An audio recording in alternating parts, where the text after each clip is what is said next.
Okay, so first album review of 2018, welcome.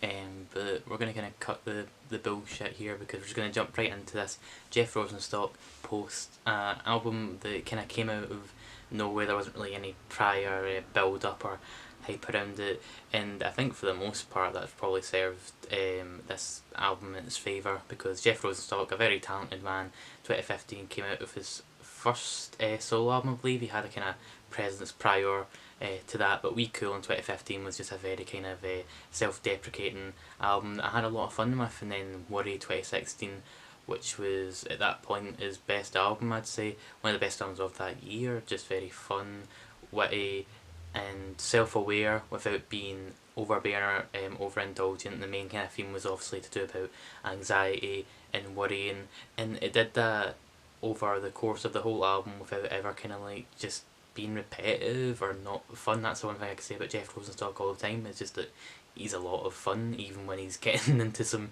like really touchy stuff. This album is very kind of politically driven, which isn't any surprise considering that Worry came out the pre-Trump era, and with how honest and transparent Jeff Rosenstock is as an artist.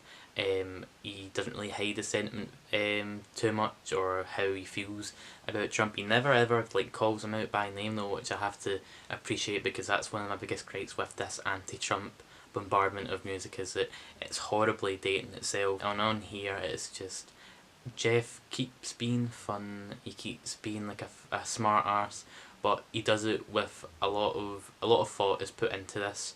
I think the track that I think about first when it comes to this album is probably the last one, if I'm being totally honest, which is Let Them Win, and it just ends this album on an absolute high note.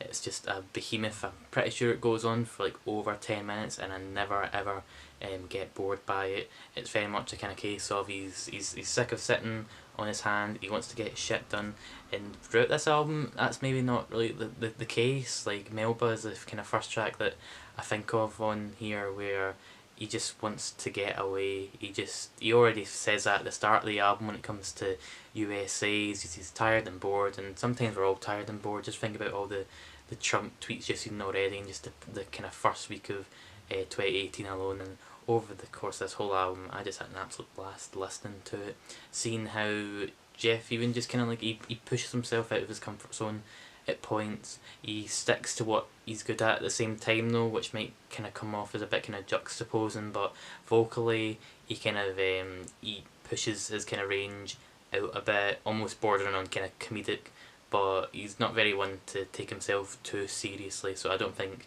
he'd be too ashamed of hearing that kind of comment. TV Stars is the kind of track that, when I'm thinking about this whole arts theme on here, is the one that's not going to really go over anybody's head. It's kind of clear what the song's trying to sing about.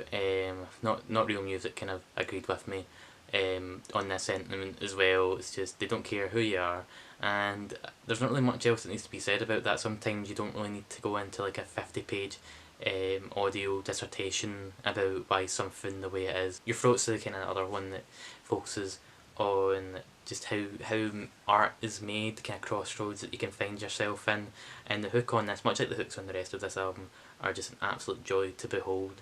I don't know how Jeff Rosenstock can consistently come up with these refrains, and the way they just kind of they get into your head and they'll never ever leave. I'm still struggling to get the ones off Worry out of my head. It's just this way of exploring kind of woefy introspection. A lot of hip hop artists right now, like Kendrick Lamar and Vince Staples, have kind of explored it on more of a kind of grandiose scale, but Jeff always tries to kind of involve himself, and unlike somebody like Taylor Swift, when they sing about themselves, you really couldn't care less. Jeff, because of how down to earth he is and just the personality he has on show, it's hard not to find yourself kind of enticed. Instrumentally, this album is just energetic as hell. When it comes to the kind of pop punk sound that Jeff goes to a lot of the time, that genre just stagnates an awful lot. But on here there's a lot of inclusion of different genres. Jeff's never really been kind of too hesitant about incorporating some kind of ska elements and whatnot, and it just makes this album just a lot of fun. And that's kind of the main takeaway from this album. I really don't have any major complaints. A flawless album doesn't exist, and I wouldn't really say this is flawless. Maybe with TV stars, that it could maybe have benefited from maybe, I don't know, maybe not being so on the nose, but like I say, when it comes to that kind of track, sometimes you just kind of, there's not really much else that needs to be said about it, so I really wouldn't even call that a detriment. I'm probably going to give this a 9 out of 10. It's hard not to compare this to Worry, just due to it being a great album and having similar themes to it, but I would put it on par with it at this point. It's really set the bar for 2018. So that's my review.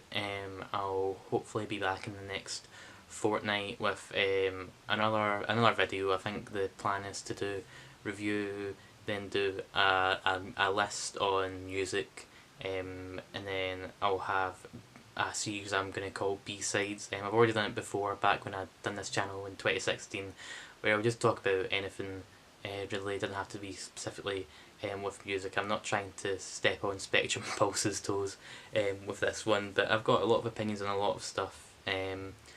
But yeah, thank you for watching.